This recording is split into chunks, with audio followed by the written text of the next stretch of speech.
Fala galera, sejam muito bem-vindos a mais um vídeo para a internet. Eu sou o Igor Mourão e no vídeo de hoje a gente vai falar um pouco sobre a FAUSP, o porquê que ela foi criada, por quem ela foi criada e qual o seu sistema construtivo. Então se liga aí.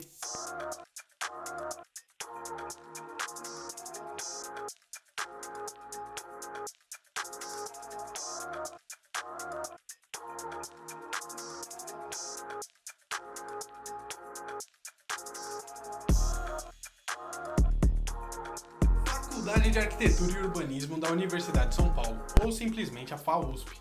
Foi fundada no ano de 1948 no bairro da Vila Penteado, zona norte de São Paulo, pelo engenheiro arquiteto Luiz Inácio de Anhanha Mello. Mas foi apenas em 1966 que o prédio que hoje fica na cidade universitária começou a ser construído, a partir de um projeto de coautoria entre Vila Nova Artigas e Carlos Cascaldi. Mas sem sombra de dúvidas, foi Artigas o grande nome por trás desse projeto. E para falarmos da FAU, precisamos falar um pouco sobre ele. João Batista Villanova Artigas foi um engenheiro arquiteto nascido no ano de 1915 na cidade de Curitiba. Artigas é considerado uma das figuras centrais da Escola Paulista de Arquitetura e também é um dos arquitetos modernistas brasileiros mais importantes da história. Você veja, vou dizer para você o que eu pensava quando tive que construir, fazer aquele espaço da FAU por dentro e por fora. O português estava construindo a obra lá para aquele curso que era construído, o Riscala, disse para mim, doutor, por dentro é uma maravilha, mas por fora é uma fortaleza. É uma fortaleza. Mas você sabe que essa contradição tem seu significado.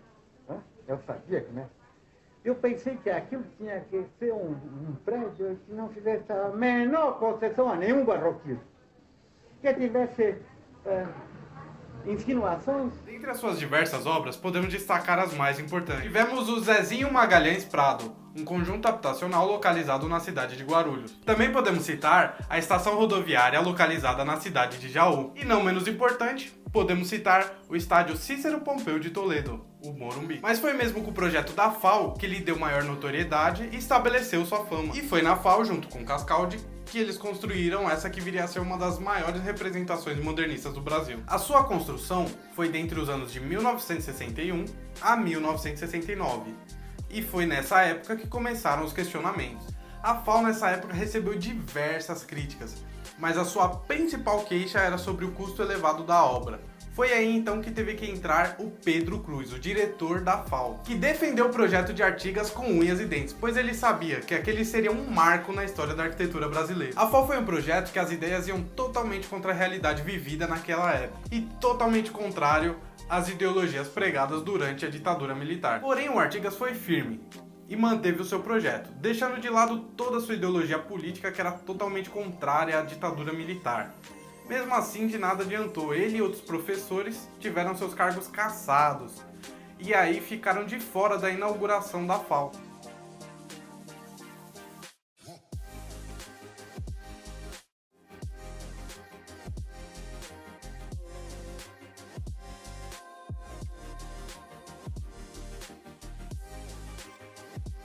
Outra coisa interessante sobre a FAU, e a que mais chama a atenção, é a sua estrutura. Logo de cara a gente já se depara com um paralelepípedo gigante com empenas cegas de concreto aparente, sustentado por pilares com formato de trapézio duplo. O seu interior é completamente aberto, com rampas ligando os 6 pavimentos, que são compostos por lajes intercaladas, que dão aquela sensação de horizontalidade. Sua estrutura é praticamente inteira de concreto armado, com exceção de algumas partes onde se foi usado concreto protendido. Porém, é mesmo o concreto armado quem define o edifício como um todo, sendo toda moldada em loco, usando formas de madeira. O tratamento do concreto foi todo pensado por Artigas, desde as formas na parte interna até os pilares trapezoidais ou piramidais. Apresentam um concreto liso, em penas, e os pilares internos, que chegam até sua cobertura. O concreto apresenta marca de tábua, trazendo uma característica única para a obra. A estrutura em cada pavimento é feita por 4 tipos de viga. A viga secundária pode ser armada ou protendida, que recebe as cargas e transfere para a principal. A viga principal, que recebe as cargas e descarrega nos pilares. A viga de distribuição, que melhora a distribuição das cargas nas secundárias e as travam contra a flambagem lateral. E por fim, as vigas de borda, que finalizam o pavimento. Toda essa trama de vigas foi executada utilizando a técnica de caixão perdido, que nada mais é do que uma laje nervurada. Ela consiste em caixões feitos de madeira colocados no meio da laje, que moldam as vigas. É uma técnica usual para lajes de grande espessura em concreto, havendo uma economia na utilização do mesmo e uma redução significativa da carga própria do edifício. Além disso, proporciona um afastamento entre os pilares, o que realizou o desejo de Artigas em manter o espaço aberto. Por baixo de todas essas vigas ainda foi feita uma laje de forro, que dá a sensação de um sistema homogêneo. Os pilares dos movimentos não sobem até a cobertura e estão a uma distância de 11 metros entre eles, enquanto os do vão central se distanciam em 22 metros. Dessa forma, as vigas das rampas e do salão caramelo, para vencer esse vão maior, foram feitas em concreto protendido. Já os pilares da parte externa são um fenômeno à parte. A intenção por trás desses pilares era dar sugestão de que a fundação subia e encontrava com a empena, que por sua vez descia para encontrar o mesmo numa junta estrutural. No entanto, Artigas queria que essa articulação fosse imóvel, só que para isso seria necessário o uso de um aparelho de apoio. Para resolver esse problema, ele alterou o desenho da empena, que vem diminuindo na forma de uma flecha até terminar no chão, e da sua fundação, que deixa de ser um trapézio e passa a ser uma pirâmide ao subir. No lugar da junta foi executado um friso de 3 cm, que mostra o momento em que a empena some dentro do bloco da fundação. É impossível falar da falsa sem comentar sobre a sua cobertura. A cobertura em grelha é restringida pelas empenas da fachada, possuindo aproximadamente 66 cm por 1,10 m.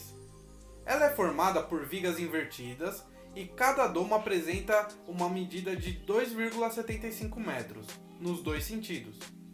Cada espaço delimitado pelas vigas invertidas é considerado como um módulo da cobertura. São 60 módulos distribuídos igualmente em 3 faixas. Em cada um deles, há 16 aberturas zenitais fechadas, com abóbodas autoportantes, de fibra de vidro translúcida, diretamente fixadas no concreto. Existem no total 960 domos, e eles são parte fundamental da iluminação do edifício. É como Artigas disse, a estrutura para o arquiteto não deve desempenhar o papel humilde de esqueleto, mas exprimir a graça com que os novos materiais permitem dominar as formas cósmicas, com a elegância de vãos maiores e de formas leves. O que me parece que me encanta é usar formas pesadas e chegar perto da Terra e dialeticamente ligá-las.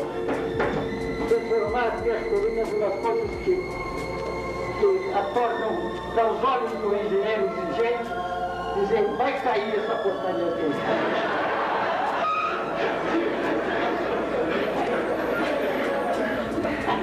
E confesso, meus queridos amigos, que até agora nenhuma delas caiu. Por causa da sabedoria que eu tenho de me fazer cercar de engenheiros inteligentes.